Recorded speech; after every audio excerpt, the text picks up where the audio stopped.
प्रशांत सिंह नाम है मेरा और आज के इस वीडियो में मैं बात करने वाला हूँ होली और होलिका दहन के सच्चे इतिहास की। वो इतिहास जो आपने आज तक न सुना होगा और ना ही पढ़ा होगा। इस वीडियो के अंदर एक एक तथ्य पर विस्तृत रूप से चर्चा की जाएगी। तो आइए वीडियो की शुरुआत करते हैं। सबसे पहले बात करते हैं इस वीडियो के अंदर मैं आपको जो जानकारी दे रहा हूं वो जानकारी मैंने कहां से ली है उस पर। इस बार मैं आपको जो जानकारी दे रहा हूं वो जानकारी मैंने कई ग्रंथों से ली है। सबसे पहले मैगस्थनीज की इंडिका, फाहियान का यात्रा विवरण, हुएनसोंग का यात्रा विवरण, इत्सिंग का यात्रा विवरण, अल्बेरुनी का यात्रा विवरण, धम्मपद, भागवत पुराण, विष्णु पुराण, नारद पुराण, पंजाब गजेटियर, इनसे मैंने जानकारी ली है और वही जानकारी मैं इस वीडियो के अंदर आप लोगों को बताने वाला हूं। तो ये आपको यहाँ पर अच्छे से ध्यान में रखना है। ऐतिहासिक तथ्यों के अंदर मैं चर्चा करने वाला हूँ होली का परिचय, वसंत उत्सव, होली की कथा, होली की प्राचीनता और वास्तविक इतिहास की। तो सही से वीडियो की शुरुआत होती है यहाँ से और सबसे पहले बात करते हैं होली के परिचय की। होली का उत्सव फाल्गुन मास की पूर्णिमा को मनाया जाता है जो फरवरी और मार्च के महीने में पड़ती है। पहले दिन होलिका दहन किया जाता है जिसमें अग्नि प्रज्वलित की जाती है। होलिका दहन के अगले दिन रंग, गुलाल और उत्सव का आनंद लिया जाता है। होली का उत्सव असुर राजा हिरण्यकश्यप की बहन होलिका से जुड़ा पर्व पुराणों में बताया गया है। भारत में होली अलग अलग रूपों में मनाई जाती है, जैसे ब्रज क्षेत्र में लठमार होली, पश्चिम बंगाल में वसंत उत्सव, पंजाब में होला मोहल्ला आदि। होली एक बहुरंगीय सांस्कृतिक परंपरा है। इसमें धार्मिक परतों के अलावा सामाजिक और स्त्री द्वेष की भावना भी जुड़ी है, जिसकी चर्चा विस्तृत रूप से आगे की गई है। तो ये तो था एक छोटा सा परिचय और अब बात करते हैं वसंत उत्सव की, जो होली से पहले हमारे देश में प्रचलित था। उसकी बात करते हैं। वसंत उत्सव भारतीय संस्कृति का वह पर्व है जिसे प्रकृति के नवजीवन का सूचक और सभी ऋतुओं के राजा के रूप में मनाया जाता है। यह उत्सव अलग अलग क्षेत्रों में कई कई दिनों तक मनाया जाता था। कहीं 2 दिन, कहीं 7 दिन, कहीं 15 दिन, कहीं 40 दिनों तक इस उत्सव का आनंद लिया जाता था। मुख्य रूप से इसकी शुरुआत सर्दी के अंत और गर्मी आने के स्वागत में होती है। इस समय पुराने पत्ते झड़ जाते हैं और पेड़ों पर नई कोमल पत्तियां आती। इस उत्सव में युवा और युवतियां अपने प्रेम प्रसंग का खूब आनंद लेते हैं। बंगाल में होली के स्थान पर आज भी वसंत उत्सव मनाया जाता है, लेकिन अब इसमें थोड़ी सी होली की झलक दिखने लगी है। समय के साथ इसमें परिवर्तन आया है। वसंत उत्सव का उल्लेख बौद्ध ग्रंथ धम्मपद में भी नई फसलों के सौगात उत्सव के रूप में दिखाई देता है। वसंत उत्सव फाल्गुन में अपने पूर्ण रूप में होता है। वसंत में जिस तरह पेड़ अपने पुराने सूखे पत्ते गिराकर नए पत्ते धारण करते हैं, वैसे ही वसंत उत्सव हमें अपनी पुरानी चिंताओं, बुराइयों और आलस्य को छोड़कर नई शुरुआत करने की प्रेरणा देता है। यह प्रेम, सौंदर्य, कला और प्रकृति के प्रति आभार व्यक्त करने का त्योहार है। वसंत उत्सव को धूल मिट्टी, नृत्य गान, नई फसल और ऋतु परिवर्तन से जोड़ा जाता है। प्राचीन समय में वसंत उत्सव ही मनाया जाता था। होली और होलिका दहन को बाद में इसमें शामिल किया गया, क्योंकि होली वसंत उत्सव के अंत में मनाई जाती है। ये आपको ध्यान में रखना है। प्राचीन समय में होली या होलिका दहन की कथा नहीं मिलती है। वसंत उत्सव के प्रमाण मिलते हैं। वसंत उत्सव में धूल मिट्टी, नृत्य गान, नई फसल और ऋतु परिवर्तन का ये मुख्य उत्सव था और खास तौर से ये युवा और युवतियों के लिए था, क्योंकि वसंत में प्रेम करने की इच्छा बहुत ज्यादा होती है। इसीलिए बुद्ध ने अपने भिक्षुओं को इससे दूर रहने के लिए कहा था। ये आपको ध्यान में रखना है यहाँ पर अच्छे से। तो ये तो थी वसंत उत्सव की जानकारी। अब बात करते हैं होली की कथा के बारे में। आज तक जो कथा आप लोग सुनते आए हो वही कथा मैं फिर से आपको सुनाने वाला हूँ और उसकी हकीकत आपको बताने वाला हूँ। ये कथा मुख्य रूप से भागवत पुराण और विष्णु पुराण में मिलती। तो कथा की शुरुआत होती है यहाँ से। सतयुग में हिरण्यकश्यप नाम का एक अत्यंत बलशाली और क्रूर राक्षस राजा था। उसने कठिन तपस्या करके ब्रह्मा जी से वरदान प्राप्त किया था कि उसे न कोई मानव मार सके, न पशु, न दिन में, न रात में, न अस्त्र से, न शस्त्र से। इस वरदान के अहंकार में वह स्वयं को भगवान मानने लगा और अपनी प्रजा को केवल उसी की पूजा करने का आदेश दिया। परंतु उसका अपना ही पुत्र प्रहलाद भगवान विष्णु का परम भक्त था। वह दिन रात ओम नमो भगवते वासुदेवाय का नाम जप करता रहता था। यह बात हिरण्यकश्यप को बिल्कुल पसंद नहीं थी। उसने प्रहलाद को मारने के कई प्रयास किए, जैसे पहाड़ से गिराया, हाथी से कुचलवाया, सांपों से डसवाया, लेकिन भगवान विष्णु की कृपा से प्रहलाद हर बार बच गया। जब हिरण्यकश्यप के सारे प्रयास विफल हो गए तो वह बहुत क्रोधित और चिंतित हुआ। तब उसे अपनी बहन होलिका की याद आई। होलिका को भगवान शंकर, कुछ कथाओं में ब्रह्मा जी का नाम भी आता है, से एक वरदान प्राप्त था। उसके पास एक दिव्य वस्त्र था। वरदान ये था कि जब तक वह उस वस्त्र को ओढ़कर रखेगी अग्नि उसे जला नहीं सकेगी। हिरण्यकश्यप ने एक भयानक योजना बनाई। उसने अपनी बहन होलिका को आदेश दिया कि वह प्रहलाद को अपनी गोद में लेकर प्रज्वलित अग्नि चिता में बैठ जाए। योजना यह थी कि होलिका वह अग्निरोधी चादर ओढ़ लेगी जिससे वह बच जाएगी, लेकिन प्रहलाद जिसके पास कोई कवच नहीं था जलकर राख हो जाएगा। फाल्गुन मास की पूर्णिमा तिथि के दिन एक विशाल चिता तैयार की गई। होलिका उस दिन दिव्य चादर को ओढ़कर प्रहलाद को अपनी गोद में लेकर चिता पर बैठ गई। प्रहलाद तनिक भी नहीं डरा। उसने अपनी आंखें बंद की और अपने आराध्य भगवान विष्णु का स्मरण करने लगा। जैसे ही आग लगाई गई एक दैवीय चमत्कार हुआ। अचानक तेज हवा चलने लगी। हवा के वेग से वह दिव्य चादर होलिका के शरीर से उड़ गया। उसी हवा ने उस चादर को लेकर प्रहलाद के ऊपर डाल दिया, जिससे प्रहलाद पूरी तरह ढक गया। वरदान का दुरुपयोग करने के कारण होलिका उस अग्नि में जलकर भस्म हो गई और भगवान की भक्ति के कारण प्रहलाद के शरीर को आंच भी नहीं आई। जब चिता की आग शांत हुई तो हिरण्यकश्यप ने देखा कि उसकी बहन होलिका जलकर राख हो चुकी है, लेकिन प्रहलाद राख के ढेर के बीच सुरक्षित बैठा भगवान विष्णु का नाम जप रहा है। यह दृश्य देखकर हिरण्यकश्यप के पैरों तले जमीन खिसक गई। उसे दो बातें अंदर ही अंदर खाए जा रही। अपनी प्रिय बहन की मृत्यु का दुख, उसका अपना बेटा उसके हर प्रयास के बाद भी जीवित कैसे। हिरण्यकश्यप का डर अब क्रोध में बदल गया। उसने सोचा कि यह बालक साधारण नहीं है, शायद इसमें कोई माया भी शक्ति है। उसने प्रहलाद को रस्सियों में जकड़कर अपनी भरी सभा में घसीटा। हिरण्यकश्यप ने दहाड़ते हुए पूछा, रे दुष्ट, तू किसके बल पर मेरी आज्ञा का उल्लंघन करता है? तूफान और आग से तुझे कौन बचाता है? बता, तेरी शक्ति का स्रोत क्या है? प्रहलाद ने अत्यंत शांत भाव से उत्तर दिया, पिताजी, मेरी शक्ति का स्रोत वही है जो आपकी शक्ति का स्रोत है, वही जो इस पूरे ब्रह्मांड का पालनहार है, भगवान श्री हरि। विष्णु का नाम सुनते ही हिरण्यकश्यप पागल हो गया। उसने अपनी तलवार निकाली और सिंहासन से नीचे उतर आया। उसने चिल्लाकर कहा, तू बार बार उस अदृश्य शत्रु की बात करता है। अगर वह सर्वत्र अर्थात हर जगह है तो बता, क्या वह इस सामने वाले खंबे में भी है? प्रहलाद ने दृढ़ता से कहा, हाँ पिताजी, वे मुझ में हैं, आप में हैं और इस खंबे में भी हैं। यह सुनकर हिरण्यकश्यप ने कहा, तो फिर मैं आज अभी तेरा सिर काटकर देखता हूँ कि कि तेरा हरि तुझे बचाने कैसे आता है। और ऐसा कहकर उसने उस खंबे पर जोर से घूंसा मारा।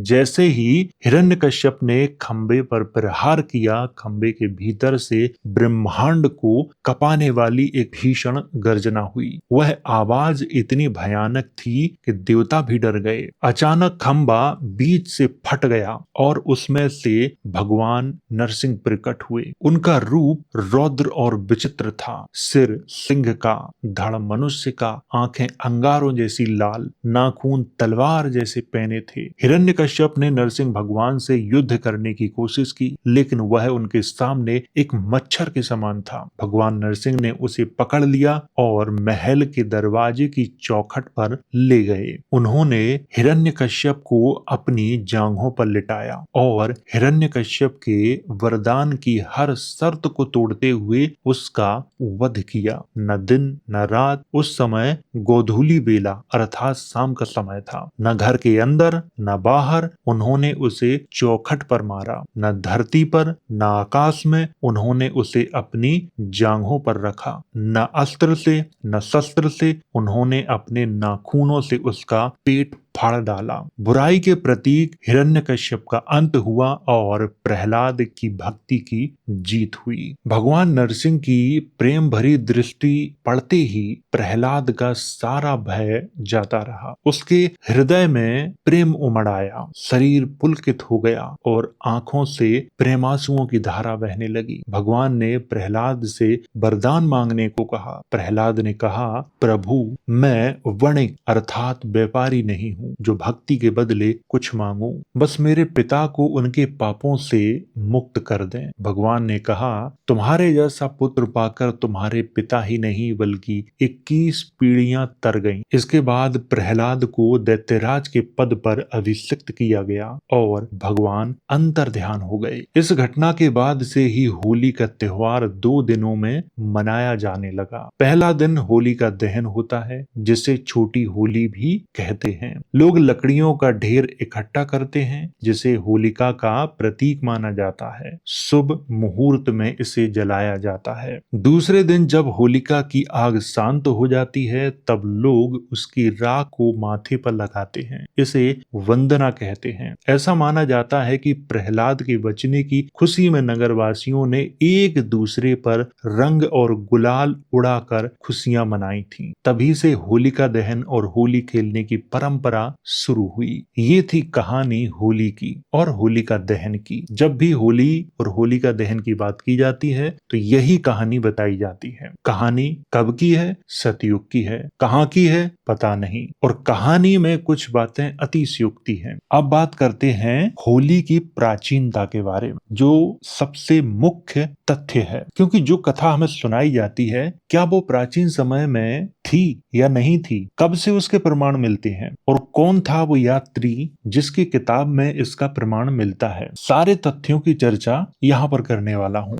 होली या होलिका दहन की कथा मुख्य रूप से भागवत पुराण, विष्णु पुराण और नारद पुराण में मिलती है। प्रश्न यह है कि पुराण कितने प्राचीन हैं? जैसे भागवत पुराण, विष्णु पुराण और नारद पुराण, ये कितने प्राचीन हैं? भागवत पुराण की सबसे प्राचीन पांडुलिपियां 9वीं से 10वीं सदी की हैं। यह पांडुलिपियां ताड़पत्र पर नेवारी लिपि और संस्कृत भाषा में है। वर्तमान समय में यह पांडुलिपियां नेपाल के राष्ट्रीय अभिलेखागार में हैं। भागवत पुराण की जो प्रारंभिक पांडुलिपियां हैं वो नेपाल की तांत्रिक बौद्ध परंपरा है, उनके अंतर्गत मिलती हैं। 9वीं से 10वीं सदी की हैं। भागवत पुराण की दूसरी सबसे प्राचीन पांडुलिपियां 11वीं से 12वीं सदी की हैं। कश्मीर क्षेत्र की शारदा लिपि और संस्कृत भाषा में है। वर्तमान में यह पांडुलिपियां श्रीनगर संग्रहालय में हैं। यह पांडुलिपियां वैष्णव परंपरा द्वारा संरक्षित की गई हैं। तो ये थी जानकारी भागवत पुराण के बारे में। अब बात करते हैं विष्णु पुराण की, जो सबसे सबसे प्राचीन पांडुलिपियां हैं वो कब की हैं? वो भी 9वीं 10वीं सदी की ही हैं। ताड़पत्र पर लिखी गई इन पांडुलिपियों की जो लिपि है वो नेवारी है और भाषा है वो संस्कृत है। वर्तमान में यह नेपाल के राष्ट्रीय अभिलेखागार में रखी हैं। भारत में विष्णु पुराण की सबसे प्राचीन पांडुलिपियां 10वीं से 12वीं सदी की हैं, कश्मीर की शारदा लिपि में। होलिका दहन की प्रारंभिक कथा इन्हीं पुराणों में मिलती है, लेकिन यह पुराण 9वीं सदी से पहले की नहीं है। चाहे वो भागवत पुराण हो, चाहे विष्णु पुराण हो या नारद पुराण हो, 9वीं सदी से पहले इनके कोई भी प्रत्यक्ष प्रमाण नहीं मिलते हैं। पहला पॉइंट आपको ये ध्यान रखना है। यहाँ पर मैं इनकी सबसे प्राचीन पांडुलिपियों की बात कर रहा हूँ। आज जो भागवत पुराण उपलब्ध है उसमें बहुत सारी चीजें नई जोड़ दी गई हैं। मैं मुख्य पांडुलिपियों की बात कर रहा हूँ, तो आपको ध्यान रखना है कि 9वीं सदी से पहले इनके प्रमाण नहीं मिलते हैं। तो ये तो थी जानकारी पुराणों के बारे में कि 9वीं सदी से पहले इनका अस्तित्व दिखाई नहीं देता है। अब बात करते हैं जो हमारे देश में विदेशी यात्री आए उनके यात्रा विवरणों पर। चंद्रगुप्त मौर्य के शासन काल में आए मेगास्थनीज की इंडिका में कृषि से जुड़े उत्सवों, वर्षा से जुड़े समारोहों का वर्णन है। आश्चर्य की बात यह है कि उसने होली या होलिका दहन जैसी प्रथा का उल्लेख ही नहीं किया। मौर्य काल में होली का प्रचलन ही नहीं था। 5वीं सदी में आए चीनी यात्री फाहियान के यात्रा विवरण में कहीं पर भी होली या होलिका दहन का उल्लेख नहीं मिलता है। मैंने पूरा यात्रा विवरण उसका अच्छे से पढ़ा, लेकिन कहीं पर भी होलिका दहन की परंपरा, होली की परंपरा का उल्लेख नहीं मिला। 7वीं सदी में आए प्रसिद्ध चीनी यात्री हुएनसांग के यात्रा विवरण में भी होली या होलिका दहन का उल्लेख नहीं मिलता है। राजा हर्षवर्धन के रत्नावली ग्रंथ में वसंत उत्सव का उल्लेख तो मिलता है, लेकिन होलिका दहन और होली का प्रत्यक्ष उल्लेख नहीं मिलता।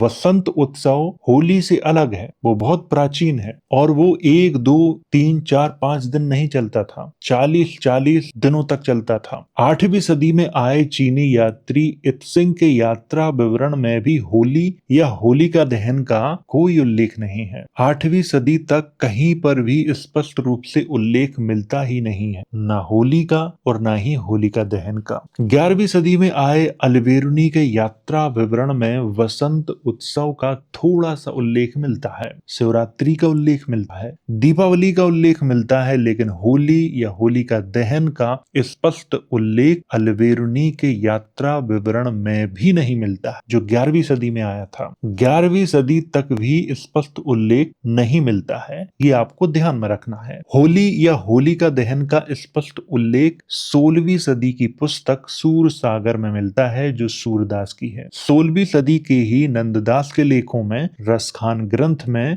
मीरा के गीतों में और सबसे अच्छा उल्लेख आइन ए अकबरी में मिलता है, यानी अकबर के काल में मिलता है सबसे अच्छा उल्लेख और स्पष्ट जानकारी मिलती है। होली या होलिका दहन की कहानी भक्ति काल में रची गई और इसे प्राचीन वसंत उत्सव के साथ जोड़ा गया, क्योंकि विष्णु पुराण की सबसे प्राचीन जो पांडुलिपियां हैं उनमें केवल हिरण्यकश्यप और प्रहलाद की कथा है, उसमें होलिका का उल्लेख नहीं है और ना ही अग्नि दहन उत्सव का उल्लेख है। ये आपको ध्यान में रखना है। भागवत पुराण की सबसे प्राचीन पांडुलिपियों में केवल प्रहलाद, नरसिंह अवतार, असुर वध की कथा है। इसमें भी होलिका, अग्नि उत्सव और होली पर्व की कोई स्पष्ट जानकारी नहीं मिलती है। मध्यकाल में होलिका की कथा भागवत पुराण और विष्णु पुराण में शामिल की गई, क्योंकि भागवत पुराण और विष्णु पुराण की प्राचीन पांडुलिपियों में होलिका का कोई उल्लेख नहीं मिलता। ये उल्लेख 16वीं सदी में आके स्पष्ट रूप से दिखता है। इसीलिए मेरा मानना यह है कि भक्ति काल में भक्ति को बढ़ावा देने के लिए ये कहानी बनाई गई और इसे विष्णु पुराण और भागवत पुराण में शामिल किया गया, क्योंकि प्रहलाद भक्ति ही तो कर रहा था भगवान विष्णु की। तो ये जानकारी थी होली की प्राचीनता के बारे में, कि होली का सबसे प्राचीन उल्लेख कब से मिलना प्रारंभ होता है। अब बात करते हैं वास्तविक इतिहास की, कि ये कथा इतिहास है या कहानी है, क्या है। हिरण्यकश्यप और प्रहलाद की कथा का जो संबंध है वो आज के भारत से नहीं है। यह कथा आधुनिक पाकिस्तान के मुल्तान शहर की है। मुल्तान में भक्त प्रहलाद का प्राचीन मंदिर था, जिसे प्रहलादपुरी मंदिर के नाम से जाना जाता था। यह मंदिर नरसिंह देवता को समर्पित था। वर्तमान में यह मंदिर टूटी फूटी अवस्था में अभी भी मौजूद है। यह मंदिर मुल्तान के किले के दक्षिणी छोर पर स्थित है। किले के दक्षिणी छोर पर, जो मुल्तान का किला है उस किले के दक्षिणी छोर पर आज भी स्थित है। इसके पास एक मकबरा बना दिया गया है। और मुल्तान का प्राचीन नाम कश्यपपुर ही था, क्योंकि हिरण्यकश्यप मुल्तान का राजा था। मुल्तान से होलिका दहन की परंपरा प्रारंभ हुई थी। हिरण्यकश्यप का वास्तविक नाम हरनाखस था, जो संभवतः स्थानीय प्राकृत भाषा का नाम है। हरनाखस आप लोगों ने शायद पहली बार नाम सुना होगा। ये हरनाखस को ही संस्कृत में हिरण्यकश्यप लिखा गया है। हमारे यहाँ कुछ लोग ये कहते हैं कि हिरण्यकश्यप का संबंध हरदोई से था। ये कहानी पूरी तरह से अतिशयोक्ति है। हिरण्यकश्यप का संबंध मुल्तान से था, उसके प्रत्यक्ष प्रमाण भी हैं, और आज भी वो मंदिर टूटी फूटी अवस्था में मौजूद है। इसकी जानकारी मैं आपको पंजाब गजेटियर से देता हूँ। मुल्तान जिला गजेटियर में वर्णित तथ्य से इसकी जानकारी मैं आपको देता हूँ। मैं सामने स्क्रीनशॉट भी लगा दूंगा ताकि आपको अच्छे से जानकारी पता चल जाए। गजेटियर में लिखा है, मुल्तान किले के उत्तरी किनारे पर प्रहलादपुरी का मंदिर स्थित है, जिसका नाम प्रहलाद के नाम पर पड़ा है, जो विष्णु के नरसिंह अवतार की कथा के नायक हैं। कथा बताती है कि यह देश कभी हरनाखस नामक एक राजा हिरण्यकशिपु, जो स्थानीय क्रूर राजा था, के अधीन था। उसने स्वयं को देवता घोषित किया और अपने नाम से पूजा कराने का आदेश दिया। उसका पुत्र धर्मपरायण प्रहलाद भक्त उसके आदेशों का पालन करने से उसने इनकार कर दिया। उस अत्याचारी ने क्या किया, सोने के एक स्तंभ को आग में तपाने का आदेश दे दिया, ताकि पुत्र को उससे बांधा जा सके। जब संध्या हुई और सेवकों ने धर्मपरायण प्रहलाद को स्तंभ से बांधने का प्रयास किया,